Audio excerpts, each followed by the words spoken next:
ദൈവത്തിന് സ്തുതി. പ്രഭാതകിരണത്തിലേക്ക് സ്നേഹവന്ദനം.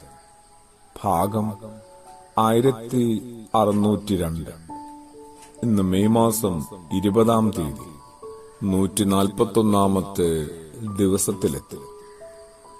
ശരിക്കും പഴയ നിയമത്തിലെ ബാബേൽ സംഭവം അതൊന്ന് ഓർത്തെടുക്കാനായിട്ട്, അതൊന്നുകൂടി ഒന്ന് മനസ്സിലാക്കാനായിട്ട് എന്തായാലും ഉൽപ്പത്തിയുടെ താളുകളിലേക്ക് പോകേണ്ടതുണ്ട്. വേണ്ടേ വേണ്ട. പിന്നെ എവിടെയാണ് അന്വേഷിക്കേണ്ടത്, തേടേണ്ടത്? അവനവന്റെ ജീവിതത്തിലേക്കാണ്.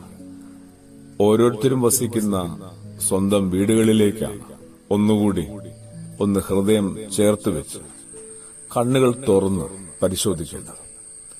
ഏതാണ്ട് ഭാഷ കലങ്ങിപ്പോയ ആ ഇടം, ആ പഴയ നിയമത്തിലെ ആ ഇടം ആവർത്തിക്കപ്പെടുന്നുണ്ട് മിക്ക ഭവനങ്ങളുടെ ഉള്ളിലും.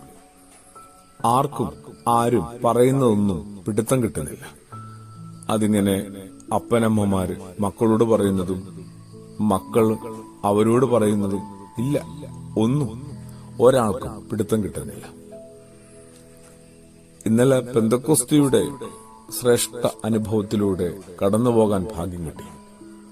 കലങ്ങിപ്പോയ ഭാഷകളെല്ലാം ഒന്നാവുകയാണ്.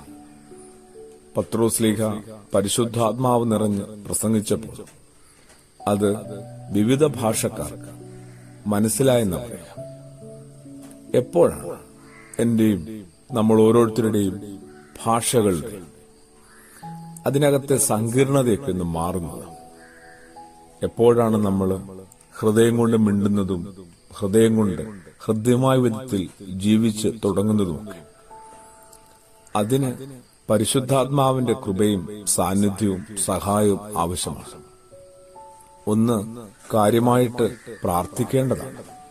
അങ്ങനെ ചില ആവശ്യങ്ങളുമുണ്ട്. അങ്ങനെ ചില ആവശ്യങ്ങൾ ഉണ്ടാകേണ്ടതാണ് നമുക്ക് ഓരോരുത്തർക്കും. അങ്ങനെയാണ് ഞാൻ പറയുന്നത്. ഏതാണ്ട് ഒപ്പമുള്ളവർക്കൊക്കെ ഒന്ന് കാര്യമായി മനസ്സിലാക്കുക. ഞാൻ പറയാത്തതുപോലും ഒന്ന് മനസ്സിലാക്കിയെടുക്കണ്ടേ? യേശുവിനെ കുറിച്ച് നമ്മൾ ഇങ്ങനെ സുവിശേഷത്തില് കണ്ടെത്തുന്നുണ്ട്. ഹൃദയ വിചാരങ്ങൾ പോലും കൃത്യമായി മനസ്സിലാക്കുന്ന ഒരാളെന്നാണ്. ഇവിടെയാവട്ടെ ഹൃദയമുണ്ടെന്ന് പോലും മറ്റൊരാൾക്ക് തോന്നാത്ത വിധത്തിലാണ് ഓരോരുത്തരുടെയും ഹൃദയശൂന്യ ജീവിതം. എങ്ങനെയാണ് ഇതിനൊക്കെ കാര്യമായൊരു അളവിൽ മാറ്റമുണ്ടാവുക? ആ ചൈതന്യത്തിനു വേണ്ടി പ്രാർത്ഥിക്കുക. ആ ഒരു ചൈതന്യത്തിന്റെ കൃപയിലായിരിക്കാനായിട്ട് പരിശ്രമിക്കുക. അങ്ങനെയാണ് ഭാഷകളൊക്കെ ഒന്ന് ഹൃദ്യമാവുന്നത്. ഹൃദയത്തിന്റെ ഒരു അടുപ്പം ജീവിതത്തിൽ നൽകുന്ന എല്ലാ സുഗന്ധവും സൗഭാഗ്യവും തിരിച്ചറിയാനായിട്ടും ഭാഗ്യമാണ്. അതിലേക്ക് നമുക്ക് പ്രാർത്ഥനയിലൂടെ പ്രവേശിക്കാം. ആമേൻ.